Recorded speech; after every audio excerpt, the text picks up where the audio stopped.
Immigrants could travel by steamship from the East Coast to Chicago. Traveling west to the rich farmland of the Great Plains required railroads. Success on large farms meant improved tools soon to be forthcoming. Building a house, barn, and sheds required lumber not available on the Great Plains, but from woodlands north of Chicago into Wisconsin and Michigan.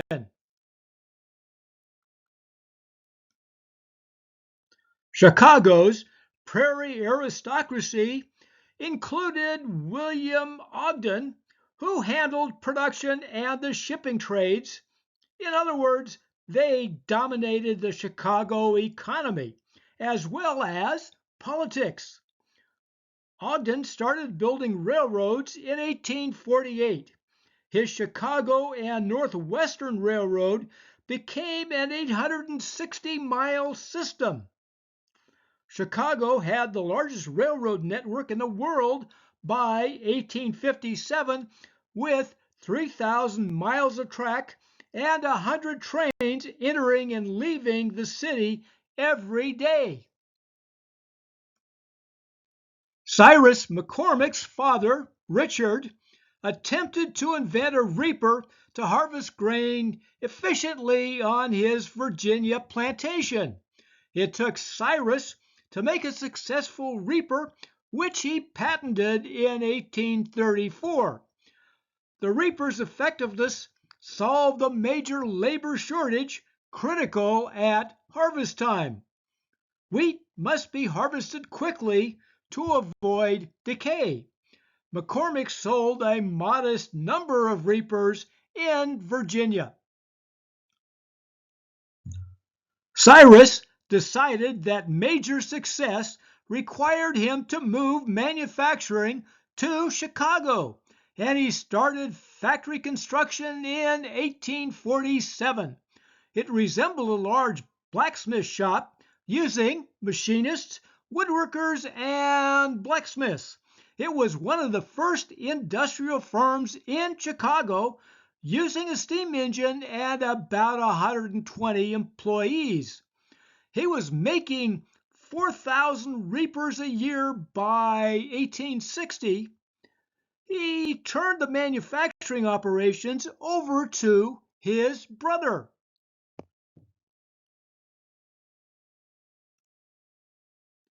McCormick specialized in sales, creating a modern marketing system. He sold the reaper at a fixed price of $120. It was $30 down at delivery, and the farmer given 6 months to pay off the balance at 6% interest. An extension was available at 10%. McCormick used commission agents. They were trained to assemble and repair the reapers and teach the farmers how to use them. They were among the first traveling salesmen and went wherever there were railroads. John Deere was a blacksmith and inventor. The cast iron plows did not work well in the prairie soil, and Deere created a high-polished steel plow with the correctly shaped moldboard. That's the curved metal blade, particularly useful on clay soil. He started manufacturing cast iron plows in 1827. Deere moved to Illinois a decade later, and by 1841 manufactured 75 to 100 plows a year. By 1855, his factory had sold more than 10,000 steel plows, what was called the plow that broke the plains. Neither Chicago nor the Great Plains had much lumber, but the need was substantial. Most of the buildings in Chicago were made of wood, one reason for the fast destruction from the Great Chicago Fire of 1871. farmers needed lumber for houses and barns. North into Wisconsin and Michigan were vast woodlands. William Ogden bought large tracts of timberland, built sawmills, floated the lumber downriver to be transported by steamships and trains to Chicago, which became the largest lumber market by the 1850s. Willa Cather's My Antonia gave some idea what farm life was like for pioneers in Nebraska. The first year was especially difficult, with the need to build a house, plow the fields for the first time, and survive. Life improved over time, but the hard work did not stop. Wheat was the major crop, and the Great Plains proved to be the breadbasket of the U.S. Success improved with technology like the steel plow and reaper. With little rain and frequent droughts, farmers drilled wells to aquifers attached to windmill-powered pumps. Extremely hot summers, early winters, prairie fires, and grasshoppers were some of the difficulties causing crop failures.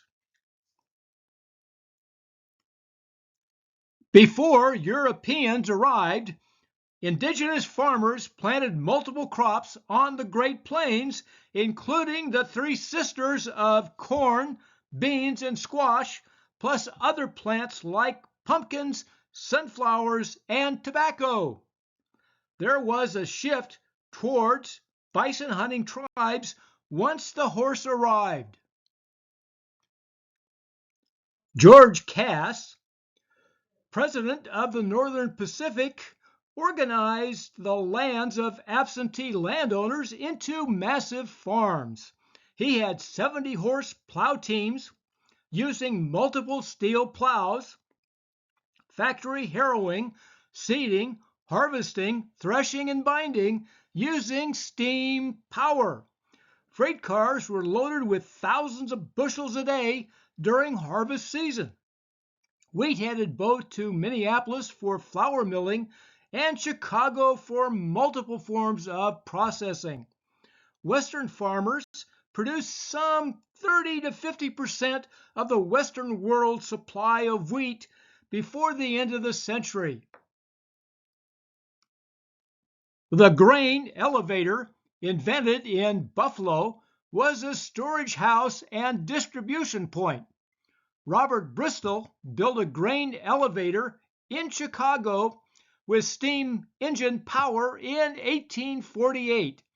The grain elevator system increased grain trade efficiency, loading and unloading train cars built for the purpose. By 1858, there were 12 silos, replacing the sacks of grain brought in by wagon. The largest had a capacity of 700,000 bushels using 4 steam engines. Rail cars under the elevators were unloaded with conveyor belts to lift the grain to be weighed and dropped into vertical bins.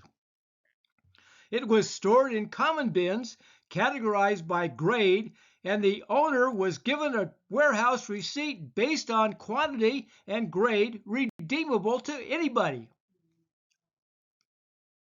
Merchants established the Chicago Board of Trade for both grain and livestock.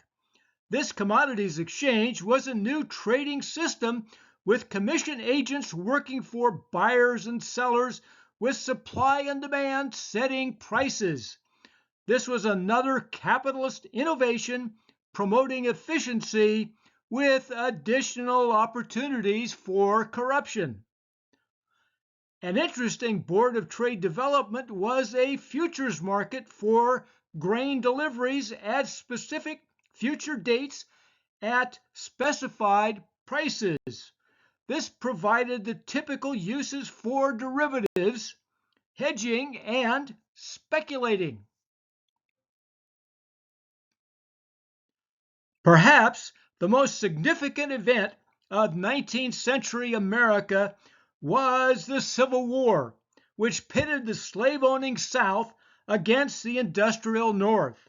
Southern states seceded, creating the Confederacy. Our focus will be on the food and related issues next time on Food History and Mystery.